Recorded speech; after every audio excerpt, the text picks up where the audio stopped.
O Poder do Agora, de Eckhart Tolle, capítulo 8.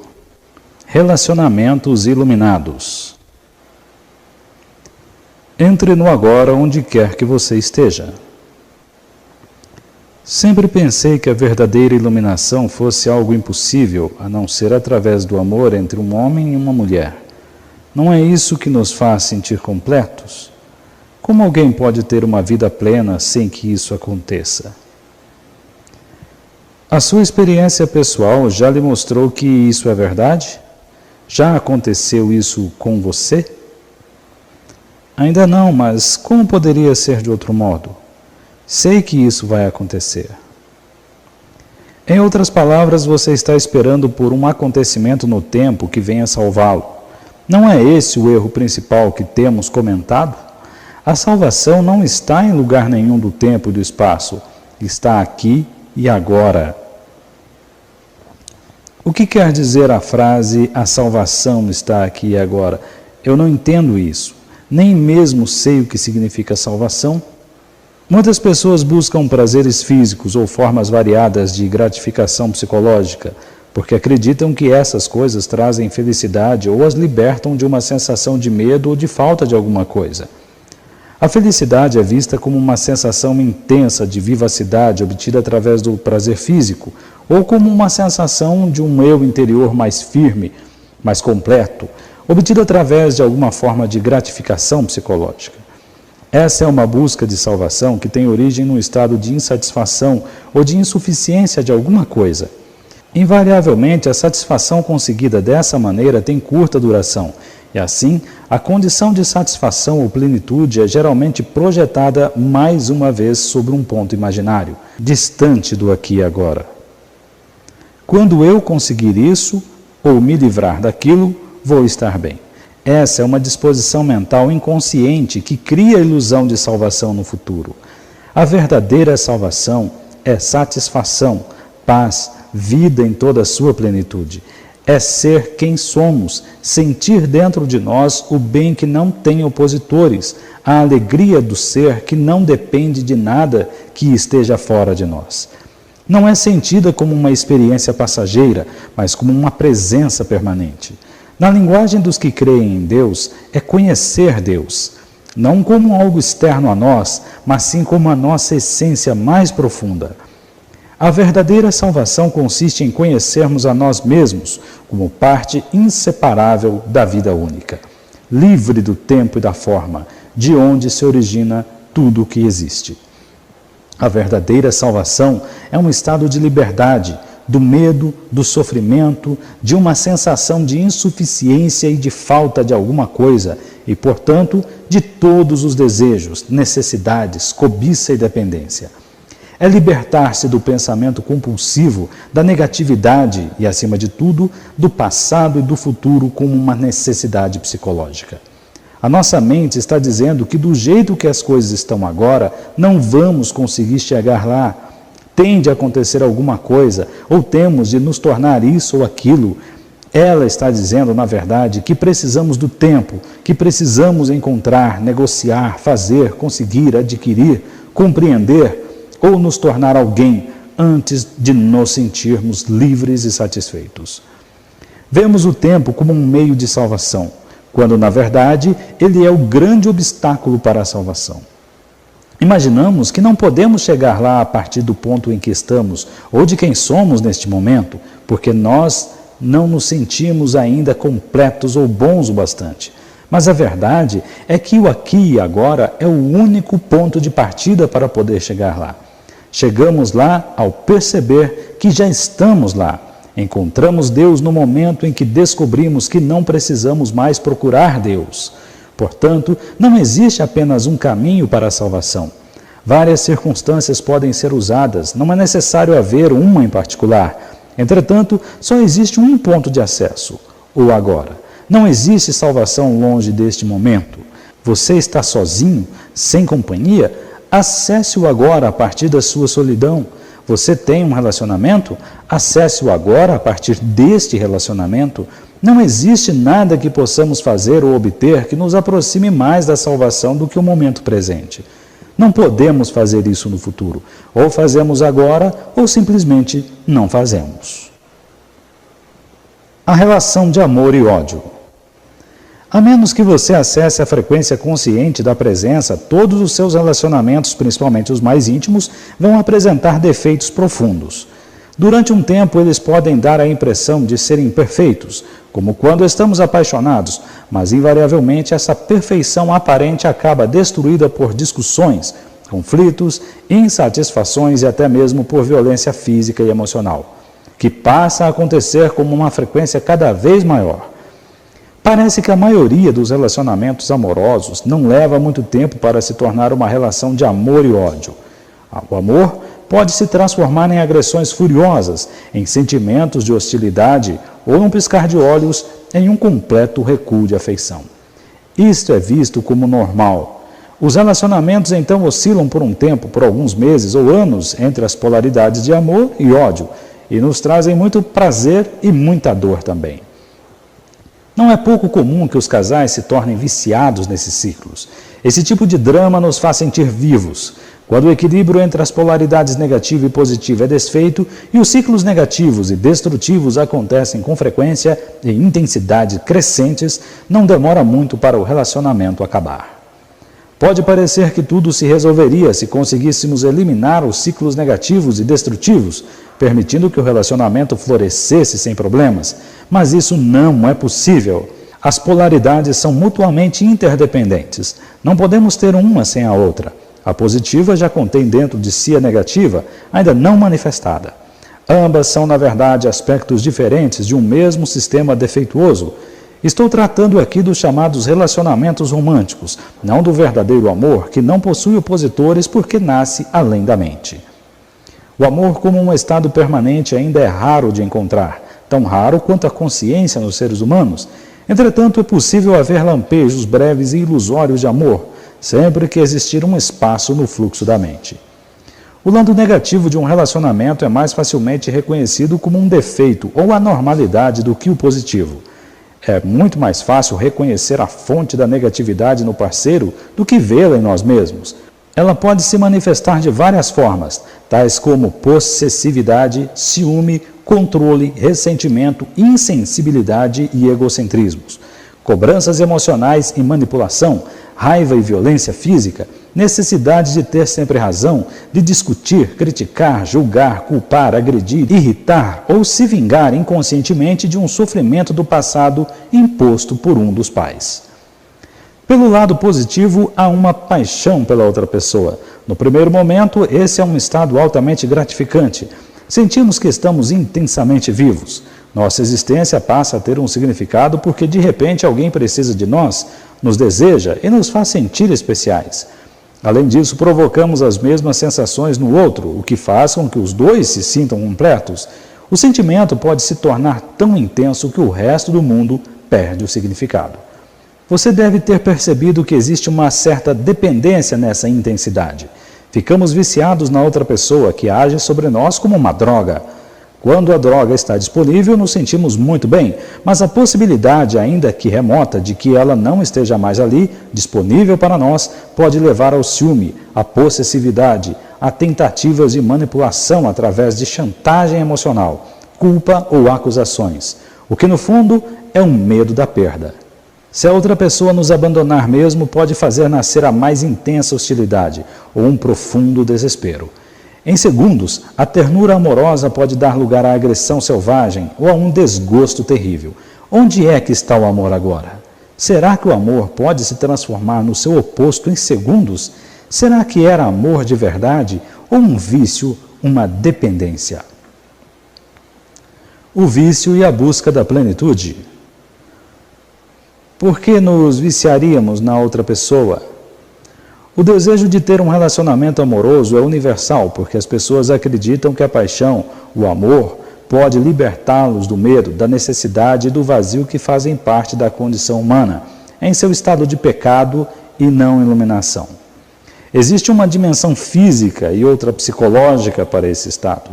No nível físico, é óbvio que não somos um todo, nem jamais seremos. Cada um de nós é homem ou mulher, o que equivale a dizer uma metade de um todo. Nesse nível, o desejo de ser completo, de retornar à unidade, se manifesta através da atração entre homem e mulher. É um impulso quase irresistível de união com a polaridade oposta de energia. A raiz desse impulso físico é espiritual, porque nele está o desejo ardente do fim de uma dualidade, de um retorno ao estado de completude. A união sexual é o mais perto que podemos chegar desse estado no nível físico. Essa é a razão pela qual ela é a experiência mais satisfatória que o reino físico pode nos fornecer. Mas a união sexual não passa de um lampejo breve de plenitude, um instante abençoado. Enquanto ela for inconscientemente vista como um meio de salvação, você a verá como o fim da dualidade no nível da forma, um lugar onde ela não pode ser encontrada. Você teve um lampejo do paraíso, mas não pode ficar ali e se percebe de novo em um corpo separado. No nível psicológico, a sensação de falta, de não estar completo, é até maior do que no nível físico. Enquanto houver uma identificação com a mente, o sentido do eu interior é dado pelas coisas externas. Isso significa que você extrai o sentido de quem você é de coisas que não têm nada a ver com quem você é realmente. Como o seu papel na sociedade, suas propriedades, sua aparência externa, seus sucessos e fracassos, seus sistemas de crenças e etc. Esse eu interior falso, o ego construído pela mente, sente-se vulnerável, inseguro e está sempre em busca de coisas novas com as quais se identificar, para obter a sensação de que ele existe. Mas nada é suficiente para lhe dar uma satisfação duradoura. O medo permanece. A sensação de falta e de necessidade permanecem. Então acontece aquele relacionamento especial. Parece ser a resposta para todos os seus problemas, para todos os problemas do ego. Parece preencher todas as nossas necessidades, todas aquelas outras coisas das quais você tinha extraído o sentido do seu eu interior se tornam relativamente significantes. Você agora tem um ponto focal que substitui todos os outros, que dá sentido à sua vida e até define a sua identidade, a pessoa por quem você se apaixonou. Você não é mais um fragmento isolado em um mundo insensível. Seu mundo agora tem um centro, a pessoa amada. O fato de que o centro está fora de você e, portanto, você ainda tem um sentido do eu interior derivado das coisas externas, parece não importar muito num primeiro momento. O que importa é que aquelas sensações de medo, falta, vazio e insatisfação não estão mais presentes. Ou será que estão? Será que elas desapareceram ou continuam a existir por baixo da aparente felicidade?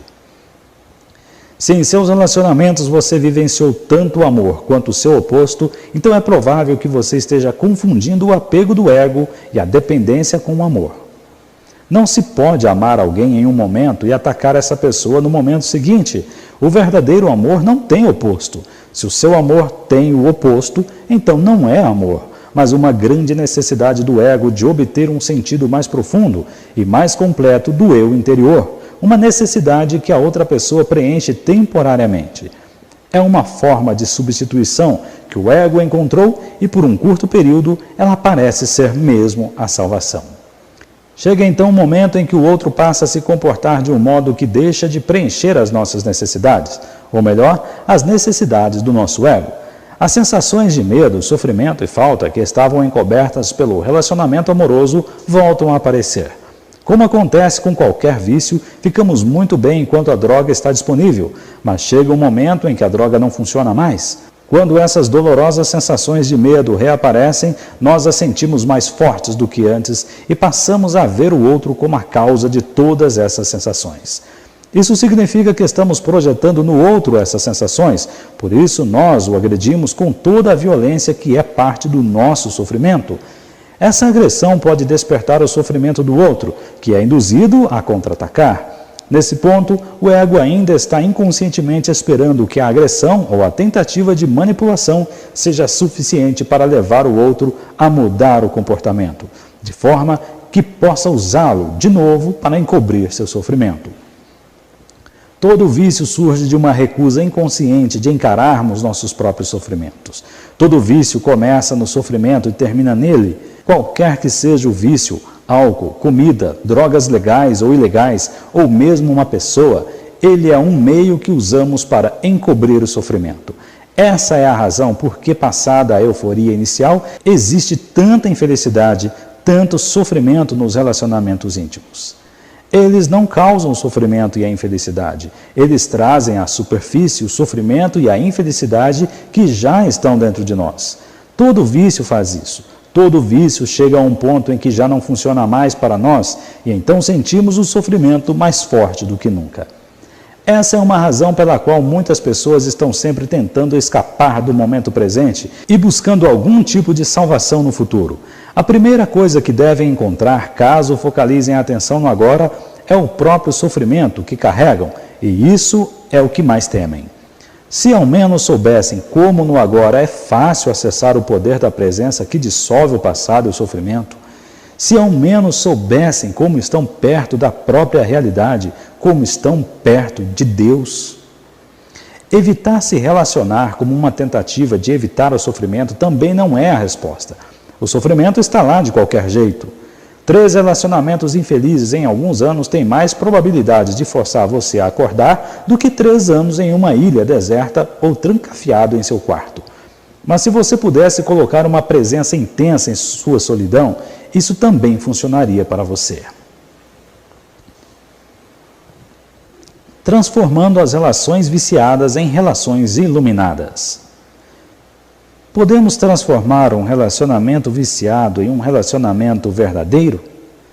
Sim, se estivermos presentes e aumentarmos a nossa presença, concentrando a atenção cada vez mais fundo no agora. A chave do segredo será sempre essa. Não importa se você está vivendo só ou com alguém. Para o amor florescer, a luz da nossa presença tem de ser forte o bastante de modo a impedir que o pensador ou o sofrimento do corpo nos domine. Saber que cada um de nós é o ser por baixo do pensador, a serenidade por baixo do barulho mental, o amor e a alegria por baixo da dor, significa liberdade, salvação e iluminação. Por fim, a identificação com o sofrimento do corpo é trazer a presença para o sofrimento e assim transformá-lo. Por fim, a identificação com o pensamento é ser o observador silencioso dos próprios pensamentos e atitudes, em especial dos padrões repetitivos gerados pela mente e dos papéis desempenhados pelo ego. Se pararmos de injetar autossuficiência na mente, ela perde sua qualidade compulsiva, que é o impulso para julgar, e desse modo criar uma resistência ao que é, dando origem a conflitos, tragédias e novos sofrimentos. Na verdade, no momento em que paramos de julgar, no instante em que aceitamos aquilo que é, nos livramos da mente e abrimos espaço para o amor, para a alegria e para a paz. Em primeiro lugar, paramos de nos julgar, depois paramos de julgar o outro. O grande elemento catalisador para mudarmos um relacionamento é a completa aceitação do outro, do jeito que ele é, sem querermos julgar ou modificar nada. Isso nos leva imediatamente para além do ego. Nesse momento, todos os jogos mentais e toda a dependência viciada deixam de existir. Não existe mais vítima, nem agressor, acusador, nem acusado. Esse é também o fim da dependência, de uma atração pelo padrão inconsciente do outro. Você, então, ou vai se afastar com amor, ou penetrar cada vez mais fundo no agora, junto com o outro. É simples assim. O amor é um estado do ser, não está do lado de fora, está bem lá dentro de nós. Não temos como perdê-lo e ele não consegue nos deixar. Não depende de um outro corpo, de nenhuma forma externa. Na serenidade do estado de presença, podemos sentir a nossa própria realidade sem forma e sem tempo, que é a vida não manifesta, que dá vitalidade à nossa forma física.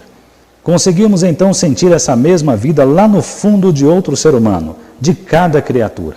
Conseguimos enxergar além do véu opaco da forma e da desunião. Essa é a realização da unidade. Isso é amor. O que é Deus? A eterna vida única debaixo de todas as formas de vida. O que é o amor? Sentir profundamente a presença dessa vida única em nós e dentro de todas as criaturas. Portanto, todo amor é amor de Deus. O amor não é seletivo. assim como a luz do sol não é seletiva. Não torna ninguém especial, não é exclusivo. A exclusividade não tem a ver com o amor de Deus, mas com o amor do ego. Entretanto, a intensidade do amor pode variar. Pode haver uma pessoa que atue como um espelho do amor que você dirige a ela e que o devolva de um modo mais claro e mais intenso do que outras. E se essa pessoa sente o mesmo em relação a você, pode-se dizer que as duas têm um relacionamento amoroso. O vínculo que liga as duas pessoas é o mesmo vínculo que nos liga a pessoa sentada ao nosso lado no ônibus, ou a um pássaro, a uma árvore, a uma flor. Só o que diferencia é o grau de intensidade com que o sentimos. Mesmo em um relacionamento tido como viciado, podem existir momentos em que alguma coisa mais real se destaca, algo além das necessidades doentias do casal. São momentos em que a sua mente e a do outro cedem por um curto período e o sofrimento do corpo fica temporariamente adormecido. Isso pode acontecer durante uma relação física mais intensa ou quando o casal está presenciando o milagre do nascimento de uma criança, ou na presença da morte, ou quando um dos dois está seriamente doente, ou qualquer coisa que faça a mente perder a força. Nessas ocasiões, o ser normalmente escondido debaixo da mente se revela e torna possível o verdadeiro entendimento. O verdadeiro entendimento é uma comunhão, a realização da unidade que é o amor.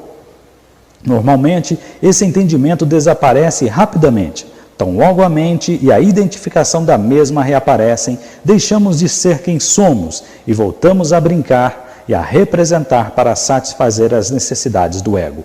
Voltamos de novo a ser uma mente humana, fingindo ser um ser humano, interagindo com outra mente, representando um drama chamado amor.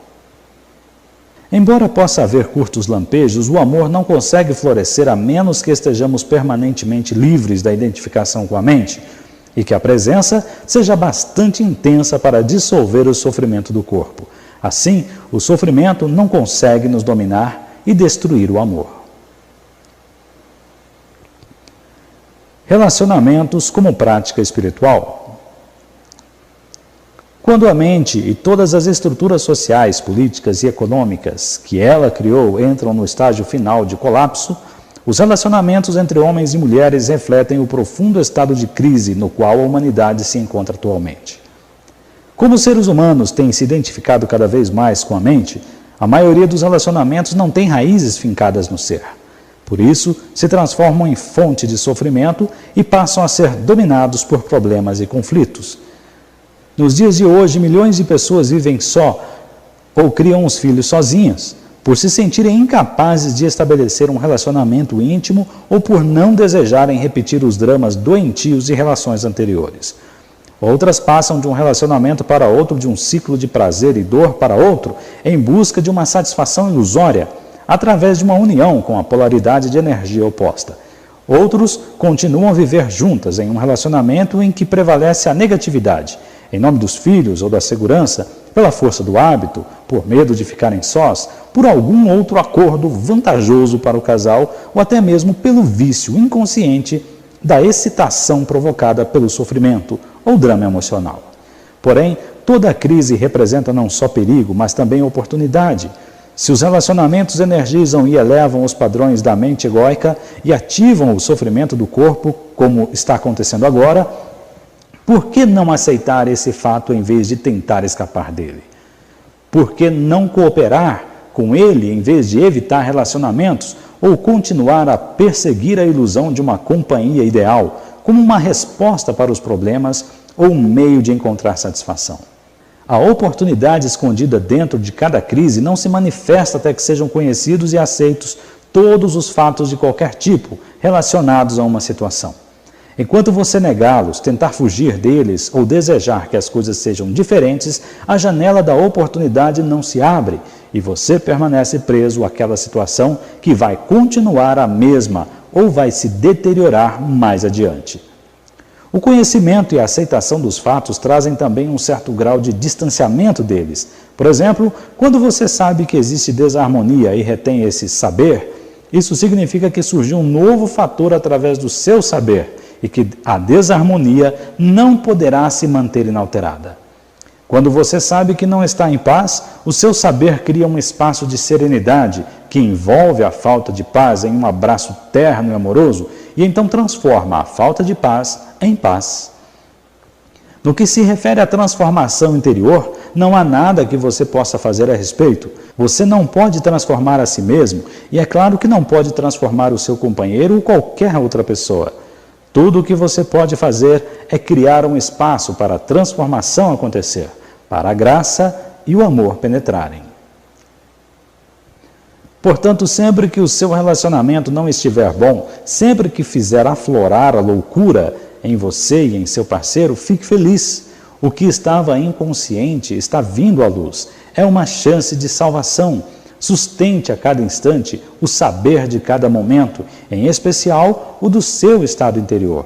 Se houver raiva, saiba que é raiva. Se houver ciúme, defesa, um impulso para discutir, uma necessidade de ter sempre razão, uma criança interior reclamando amor e atenção, ou um sofrimento emocional de qualquer tipo, seja o que for, saiba a realidade do momento e sustente esse conhecimento. O relacionamento passa a ser o seu sadhana, a sua prática espiritual. Se você notar um comportamento inconsciente no parceiro, prenda-o no abraço amoroso de seu saber, de modo que você não tenha uma reação. A inconsciência e o conhecimento não conseguem conviver por muito tempo, mesmo que o conhecimento esteja só com uma pessoa e a outra não tenha consciência do que está fazendo. A forma de energia que existe por trás da agressão e da hostilidade acha a presença do amor absolutamente insuportável. Se você reage à inconsciência do seu parceiro, você também fica inconsciente. Mas se você ficar alerta à sua reação, nada está perdido. A humanidade está sob uma grande pressão para se desenvolver porque é a sua única chance de sobreviver como raça. Isso vai afetar cada aspecto da nossa vida e de nossos relacionamentos. Nunca antes os relacionamentos foram tão problemáticos e oprimidos por conflitos como hoje em dia. Você deve ter notado que eles não aparecem para nos fazer felizes ou satisfeitos. Se você continuar buscando um relacionamento como forma de salvação, vai se desiludir cada vez mais. Mas se você aceitar que o relacionamento está aqui para tornar você consciente em lugar de feliz, então o relacionamento vai lhe oferecer a salvação e você estará se alinhando com a mais alta consciência que quer nascer neste mundo. Para os que se mantiverem apegados aos padrões antigos, haverá cada vez mais sofrimento, violência, confusão e loucura. Suponho que sejam necessárias duas pessoas para transformar um relacionamento em uma prática espiritual, conforme você sugeriu. O meu parceiro, por exemplo, continua com suas antigas atitudes de ciúme e controle. Já chamei sua atenção para isso inúmeras vezes, mas ele é incapaz de perceber. Quantas pessoas são necessárias para transformar a sua vida em uma prática espiritual? Não se incomode caso o parceiro não queira cooperar. É através de você que a sanidade, ou seja, a consciência, consegue chegar a este mundo. Você não tem de esperar o mundo se curar ou alguém se tornar consciente antes de poder alcançar a iluminação. Pode ter de esperar para sempre. Não acuse o outro de não ter consciência. No momento em que a discussão começar, é sinal de que você passou a se identificar com uma posição mental e a defender não só aquela posição, mas também o seu sentido do eu interior. O ego está no comando. Você acabou de ficar inconsciente. Às vezes isso pode servir para apontar certos aspectos do comportamento do parceiro. Se você estiver muito alerta, muito presente, pode agir sem o envolvimento do ego, sem culpar, acusar ou fazer o outro se sentir errado. Se o outro se comportar de modo inconsciente, abandone qualquer julgamento. O julgamento tanto serve para as pessoas confundirem o comportamento inconsciente com quem elas são de verdade, quanto para projetar a própria inconsciência sobre a outra pessoa e se enganar por causa disso, sobre quem elas são de verdade. Abandonar qualquer julgamento não significa não reconhecer a disfunção e a inconsciência quando se deparar com ela. Significa ser o saber e não ser a reação e o juiz. Você não vai querer reagir ou poderá reagir e ainda assim ser o saber. o espaço no qual a reação é observada e onde ela se permite existir. Em vez de brigar com o escuro, você traz a luz.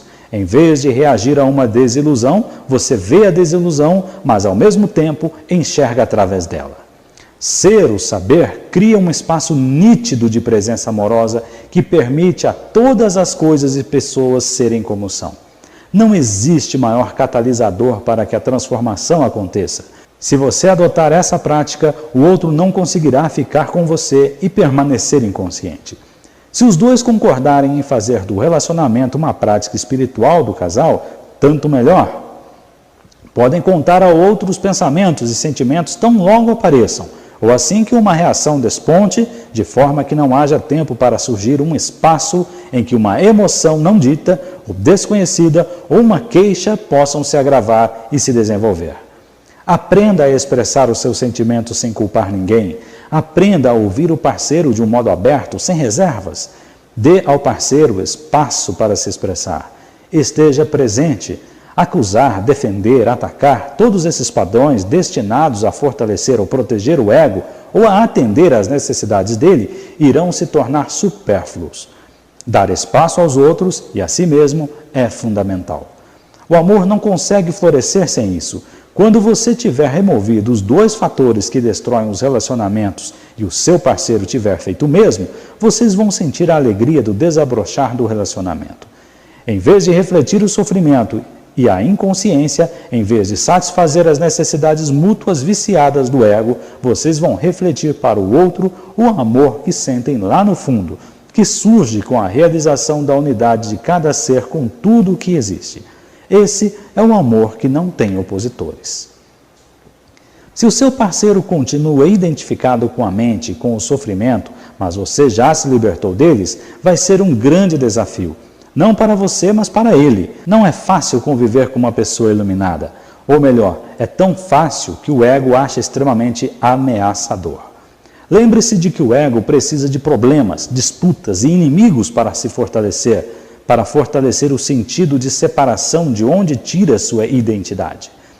A mente do parceiro não iluminado ficará profundamente frustrada porque não encontrará resistência às suas posições rígidas, o que significa que ela vai se tornar insegura e enfraquecida, além do perigo de essas posições desabarem todas juntas, resultando na perda do eu interior. O sofrimento do corpo pedirá uma resposta, mas não irá obtê-la. Sua necessidade de discussões, dramas e disputas não será atendida.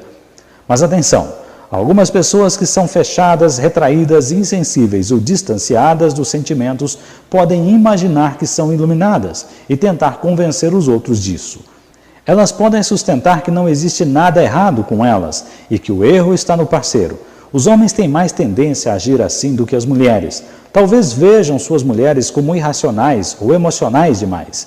Mas se você consegue sentir suas emoções, não está muito distante do radiante eu interior que está logo ali sob elas. Se você age mais com a cabeça, a distância é muito maior e você vai precisar colocar emoção no corpo antes de poder alcançar o corpo interior. Se não houver uma emanação de amor, de alegria, uma presença completa e uma abertura na direção de todos os seres, então não é iluminação. Outro fator indicativo é o modo como a pessoa se comporta em situações difíceis ou desafiadoras, ou quando as coisas vão mal. Se a sua iluminação é uma ilusão egóica do eu interior, a vida logo vai lhe aprontar um desafio, que fará aflorar a inconsciência sob qualquer forma. Medo, raiva, defesa, julgamento, depressão, etc. Se você estiver em um relacionamento, muitos desses desafios vão se manifestar através do seu parceiro. Por exemplo, uma mulher pode ser desafiada por um homem indiferente que vive quase exclusivamente em seu próprio mundo. O desafio está na inabilidade dele em ouvi-la, em dar a ela atenção e espaço para ser alguém decorrente da falta de presença dele. A ausência de amor no relacionamento, que normalmente é mais percebida pela mulher do que pelo homem, vai desencadear o sofrimento na mulher. Através dele, ela vai atacar o parceiro, culpando, criticando, atribuindo-lhe o erro e etc. Agora, o desafio passou a ser dele. Para se defender contra a agressão desencadeada pelo sofrimento dela, que considera totalmente sem razão, ele vai se aferrar cada vez mais às suas posições mentais, enquanto se justifica, se defende ou contra-ataca. Isso, no fim, pode até mesmo vir a ativar o sofrimento dele. Quando as duas partes foram dominadas, é sinal de que atingiram um nível de profunda inconsciência. Isso não vai ceder até que as duas partes tenham se abastecido de muito sofrimento e entrado então no estágio de calmaria, até que tudo volte a acontecer. Cada desafio, como o que descrevi acima, contém uma oportunidade disfarçada para atingirmos a salvação. Por exemplo, a hostilidade da mulher pode se tornar um sinal para o homem sair do seu estado identificado com a mente, despertar no agora e estar presente, em vez de ficar cada vez mais inconsciente. Em vez de ser o sofrimento, a mulher poderia ser o saber que observa o sofrimento emocional em si mesma, acessar o poder do agora e iniciar a transformação do sofrimento. Isso evitaria a projeção compulsiva e automática do sofrimento para o mundo exterior. Ela poderia expressar seus sentimentos para o seu parceiro. Naturalmente, não há uma garantia de que ele vai escutar, mas é uma boa oportunidade para ele se tornar presente e quebrar o ciclo doentio de uma representação involuntária de seus velhos padrões mentais.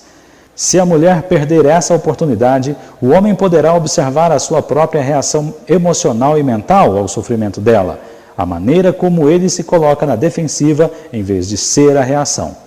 Poderá então identificar o momento em que começa o seu próprio sofrimento e trazer consciência às suas emoções. Assim, um espaço de consciência pura, claro e sereno passaria a existir, o saber, a testemunha silenciosa, o observador.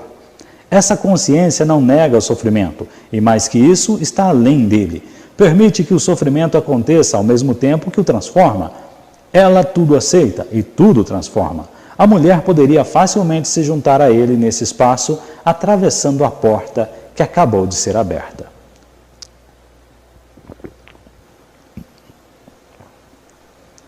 Por que as mulheres estão mais próximas da iluminação? Os obstáculos para a iluminação são os mesmos para homens e mulheres? São, mas com uma ênfase diferente.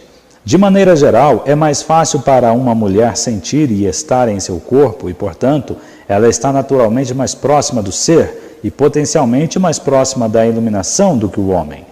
Essa é a razão pela qual muitas culturas antigas instintivamente escolhiam figuras ou analogias femininas para representar ou descrever a realidade transcendental e sem forma. Eram vistas como um ventre que dá à luz todas as coisas, as sustenta e as alimenta durante a vida como forma. No Tao Te Ching, um dos livros mais antigos e profundos escritos em todos os tempos, o Tao, que pode ser traduzido como o ser, é descrito como infinito, eternamente presente, a mãe do universo. Naturalmente, as mulheres estão mais próximas dele do que os homens, porque elas corporificam o não manifesto. Além disso, todas as criaturas e todas as coisas, no final, voltam à fonte. Todas as coisas se desfazem no Tao, só ele permanece. Como a fonte é vista como feminina, ela é representada na psicologia e na mitologia como os lados claro e escuro do arquétipo feminino. A deusa ou mãe divina tem dois aspectos, dá e tira a vida. Quando a mente tomou o poder e os seres humanos perderam contato com a realidade da essência divina, eles começaram a pensar em Deus como uma figura masculina. A sociedade passou a ser dominada pelos homens e as mulheres foram subordinadas a eles. Não estou sugerindo um retorno às primeiras representações femininas da divindade. Muitas pessoas empregam atualmente a palavra deusa em vez de Deus. Estão dando uma nova roupagem ao equilíbrio entre homem e mulher, perdido há muito tempo, e isso é bom. Porém, ainda é uma representação e um conceito, talvez com alguma utilidade temporária. Assim como um mapa ou um sinal é útil por um tempo, embora funcione mais como um impedimento do que como uma ajuda quando alguém está pronto para perceber a realidade existente além de todos os conceitos e imagens. O que permanece mesmo verdade, entretanto, é que a frequência de energia da mente parece ser essencialmente masculina. A mente resiste, briga pelo controle, usa, manipula, agride, tenta se apoderar e possuir. Essa é a razão pela qual o Deus tradicional é uma figura patriarcal, uma autoridade controladora, um homem sempre furioso que devemos temer, como sugere o Velho Testamento. Esse Deus é uma projeção da mente humana. Para irmos além da mente, nos religarmos à profunda realidade do ser, são necessárias qualidades muito diferentes: entrega, não julgamento, uma abertura que permita a vida existir em vez de resistir, a capacidade de sustentar todas as coisas no amoroso abraço do saber. Todas essas qualidades têm muito mais a ver com o princípio feminino. Enquanto a energia da mente é pesada e rígida, a energia do ser é leve e flexível, mas ainda assim é muito mais poderosa do que a mente. A mente governa a nossa civilização, enquanto o ser é encarregado de todas as formas de vida em nosso planeta e além dele. O ser é a própria inteligência, cuja manifestação é visível, e é o universo físico. Embora as mulheres estejam potencialmente mais próximas dele, os homens também conseguem ter acesso a ele dentro de si mesmos. Neste momento, a imensa maioria dos homens e das mulheres ainda está sob o domínio da mente. É ela que impede a iluminação e o florescimento do amor. Como regra geral, o maior obstáculo para os homens tende a ser a mente pensante, enquanto o maior obstáculo para as mulheres é o sofrimento. Embora em casos isolados o oposto possa ser verdade, e em outros os dois fatores possam ter o mesmo peso. Dissolvendo o sofrimento coletivo feminino. Por que o sofrimento é um obstáculo maior para as mulheres? O sofrimento em geral tem um aspecto coletivo e um pessoal. O aspecto pessoal é o resíduo acumulado de problemas e sofrimentos emocionais que a própria pessoa vivenciou no passado. O aspecto coletivo é o sofrimento acumulado na psique da humanidade por milhares de anos através de doenças, torturas, guerras, assassinatos, crueldades e loucuras. O sofrimento de cada um de nós também faz parte desse sofrimento coletivo. Por exemplo, certos países onde ocorrem formas extremas de luta e de violência possuem um sofrimento coletivo mais intenso do que outros. Qualquer pessoa com um forte sofrimento e sem consciência bastante para se desligar dele, não só será forçada de modo contínuo ou periódico a reviver o sofrimento emocional, como também pode facilmente se tornar autor ou vítima de violência. Por outro lado, essas pessoas também podem estar potencialmente mais próximas da iluminação.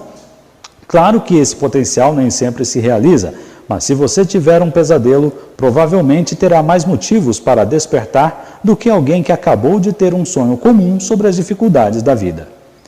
Além do sofrimento pessoal, cada mulher tem participação naquilo que pode ser descrito como sofrimento feminino coletivo, a menos que ela esteja plenamente consciente.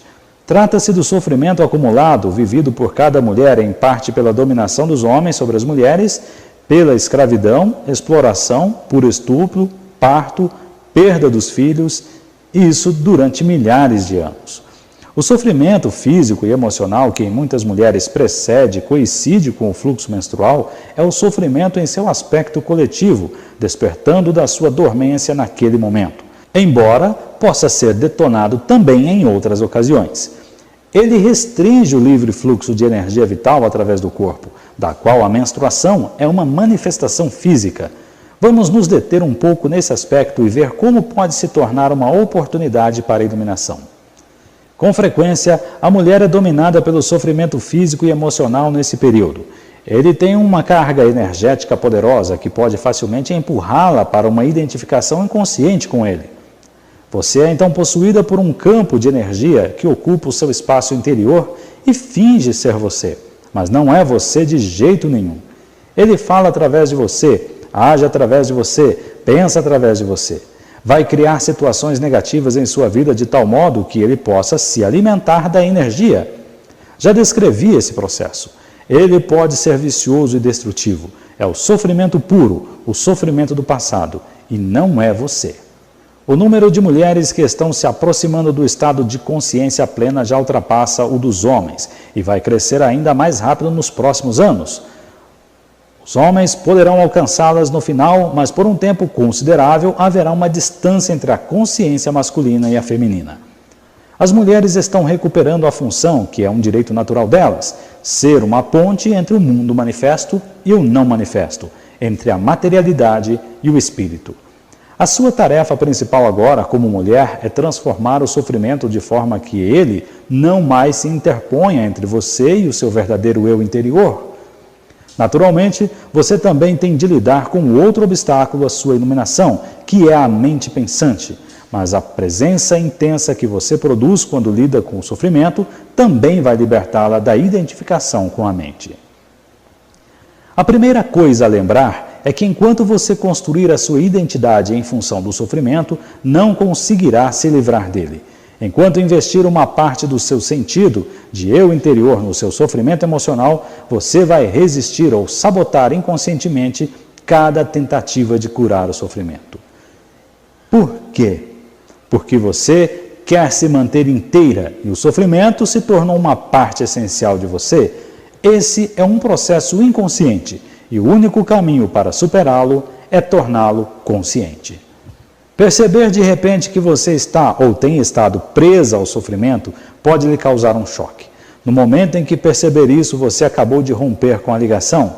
O sofrimento é um campo de energia quase como uma entidade que se alojou temporariamente no seu espaço interior. É a energia da vida que foi aprisionada, uma energia que não está mais fluindo. Claro que o sofrimento está ali por causa de certas coisas que aconteceram no passado. Ele é o passado vivo em você. E se você se identifica com ele, se identifica com o passado, uma identidade vítima acredita que o passado é mais poderoso do que o presente, o que não é verdade. É a crença de que outras pessoas e o que fizeram a você são responsáveis pelo que você é hoje, pelo seu sofrimento emocional ou por sua incapacidade de ser o verdadeiro eu interior. A verdade é que o único poder está bem aqui neste momento, o poder da sua presença. Uma vez que saiba disso, perceberá também que só você é responsável pelo seu espaço interior neste momento e que o passado não consegue prevalecer sobre o poder do agora. Portanto, a identificação impede você de lidar com o sofrimento. Algumas mulheres conscientes o bastante para abandonar a identidade de vítima no nível pessoal ainda estão presas a uma identidade coletiva de vítima, que atribuem ao que os homens fizeram às mulheres. Elas estão certas, mas também estão erradas. Estão certas porque o sofrimento coletivo feminino é, em grande parte, decorrente da violência masculina infligida às mulheres, bem como da repressão dos princípios femininos por todo o planeta durante milênios. Estão erradas se extraírem o sentido do eu interior desse fato e, assim, se mantiverem aprisionadas em uma identidade coletiva de vítima. Se uma mulher continua agarrada à raiva, a ressentimentos ou a condenações, ela continua agarrada ao seu sofrimento. Isso pode dar a ela um reconfortante sentido de identidade, de solidariedade com outras mulheres, mas a mantém escravizada ao passado e bloqueia um acesso integral à sua essência e ao poder verdadeiro. Se as mulheres se afastam dos homens, favorecem um sentido de separação e, portanto, um fortalecimento do ego. E quanto mais forte o seu ego, mais distante você está da sua verdadeira natureza. Assim, não use o sofrimento para criar uma identidade. Use-o, em vez disso, para a iluminação. Transforme-o em consciência. Uma das melhores épocas para fazer isso é durante a menstruação. Acredito que nos próximos anos muitas mulheres irão atingir o estado de consciência plena durante esse período.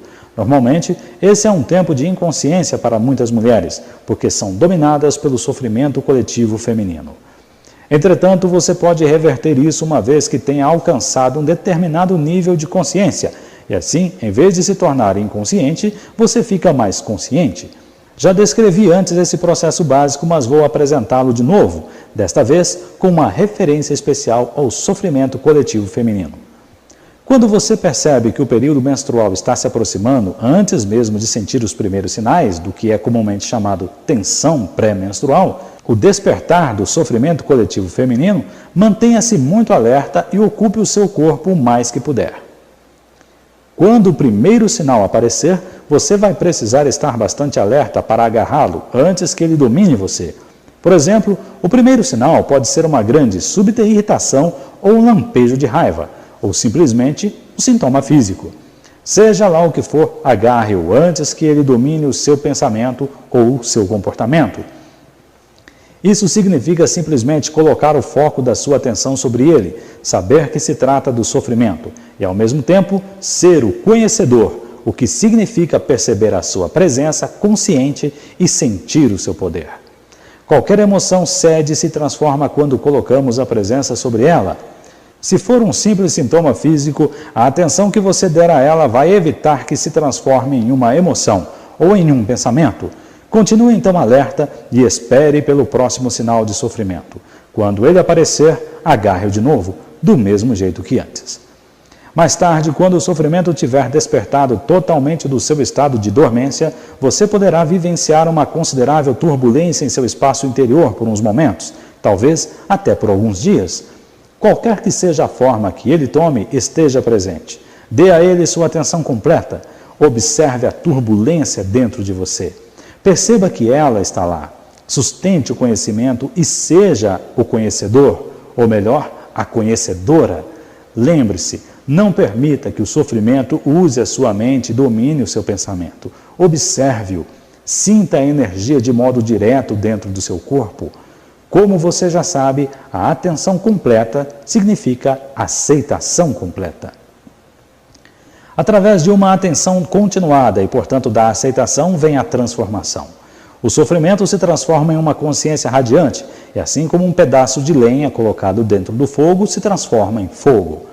A menstruação irá então se tornar não só uma expressão de alegria e realização da sua feminilidade, mas também um tempo sagrado de transformação, quando você faz nascer uma nova consciência. A sua verdadeira natureza então reluz lá fora, tanto em seu aspecto feminino, como a deusa, quanto em seu aspecto transcendental do ser, que ultrapassa a dualidade masculino-feminino. Se o seu parceiro for consciente, pode ajudar você a praticar o que acabei de descrever, sustentando a frequência da intensa presença nessa hora em especial.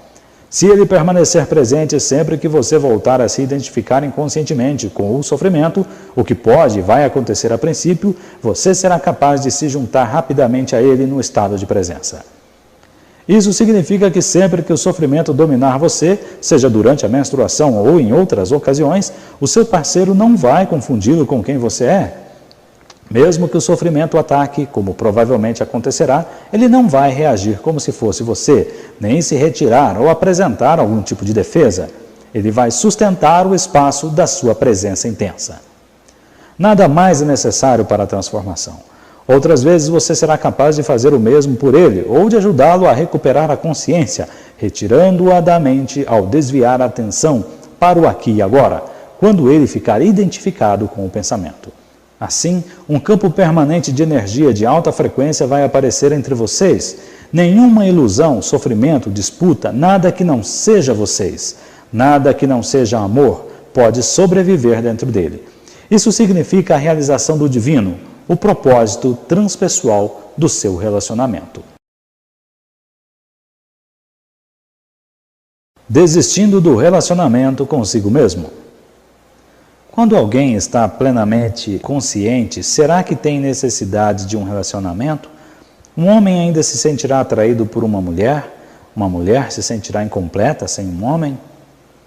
Iluminado ou não no nível de sua identidade com a forma, você não está completo. Você é metade do todo, e isso é percebido como atração homem-mulher. O movimento em direção à polaridade oposta de energia, não importa qual seja o seu nível de consciência, mas nesse estado de conexão interior, você percebe essa atração em algum lugar sobre a superfície ou na periferia da sua vida. O universo inteiro parece as ondas e marolas sobre a superfície de um oceano imenso e profundo. Você é esse oceano e, naturalmente, também é a marola, mas uma marola que percebeu a sua verdadeira identidade como oceano e sabe que, em comparação a essa vastidão e profundidade, o mundo das ondas e marolas não é assim tão importante. Isso não significa que você não se relacione profundamente com outras pessoas ou com o seu parceiro. Na verdade, você só consegue se relacionar se tiver consciência do ser. Partindo do ser, você é capaz de enxergar além da forma. No ser, homem e mulher são uma unidade. A sua forma pode continuar a ter algumas necessidades, mas o ser não tem nenhuma. Já está completo e inteiro. Se essas necessidades forem preenchidas, será ótimo, mas não faz diferença para o seu estado interior mais profundo. Portanto, caso a necessidade de uma polaridade masculina ou feminina não seja preenchida, é perfeitamente possível para uma pessoa iluminada perceber que falta alguma coisa no nível externo e, ao mesmo tempo, sentir-se totalmente completa e satisfeita no nível interno. Na busca da iluminação, ser homossexual serve de vantagem, de obstáculo ou não faz diferença? Ao se aproximar da idade adulta, a incerteza da sexualidade seguida da percepção de que você é diferente dos outros pode forçar uma desidentificação dos padrões socialmente condicionados de pensamento e comportamento. Isso vai elevar automaticamente o seu nível de consciência sobre a inconsciência predominante, onde as pessoas inquestionavelmente carregam todos os padrões herdados. Nesse sentido, ser homossexual pode ser uma vantagem. Até certo ponto, ser um estranho, alguém que não se enquadra com os outros ou é rejeitado por eles por qualquer razão, torna a vida difícil, mas também traz uma vantagem com relação à iluminação. Tira você da inconsciência quase que à força. Por outro lado, se você desenvolve um sentido de identidade baseado na sua homossexualidade, escapa de uma armadilha para cair em outra. Você vai desempenhar papéis e jogos ditados pela imagem mental que tem de si mesmo como homossexual. Vai se tornar inconsciente, vai virar uma falsidade. Debaixo da sua máscara do ego, vai estar muito infeliz. Se isso acontece com você, ser homossexual virou um obstáculo. Mas sempre existe uma nova oportunidade. Uma infelicidade aguda pode ser um grande elemento despertador. É verdade que cada um de nós precisa ter um bom relacionamento consigo mesmo antes de se relacionar com outra pessoa? Se você não consegue ficar à vontade consigo mesmo, vai procurar um relacionamento para encobrir o seu desconforto. Só que esse desconforto vai reaparecer de alguma outra forma no relacionamento e você provavelmente atribuirá a responsabilidade ao seu parceiro. Tudo o que você precisa fazer é aceitar este momento plenamente. Você está então à vontade no aqui e agora e à vontade consigo mesmo. Mas será que você precisa ter um relacionamento com você mesmo? Por que não ser apenas você? Quando se relaciona com você mesmo, já se dividiu em dois, eu e eu mesmo, sujeito e objeto. Essa dualidade criada pela mente é a raiz de toda a complexidade desnecessária de todos os problemas e conflitos em sua vida. No estado de iluminação, você é você mesmo. Você e você mesmo se fundem em um só. Você não se julga, não sente pena de si mesmo, não se orgulha de si, não se ama, não se odeia. A divisão provocada pela consciência está curada e sua maldição removida. Não existe um você mesmo que seja preciso proteger e defender ou alimentar. Quando você está iluminado, não tem mais um relacionamento consigo mesmo. Uma vez que tenha aberto mão disso, todos os seus outros relacionamentos serão de amor. Fim do capítulo 8.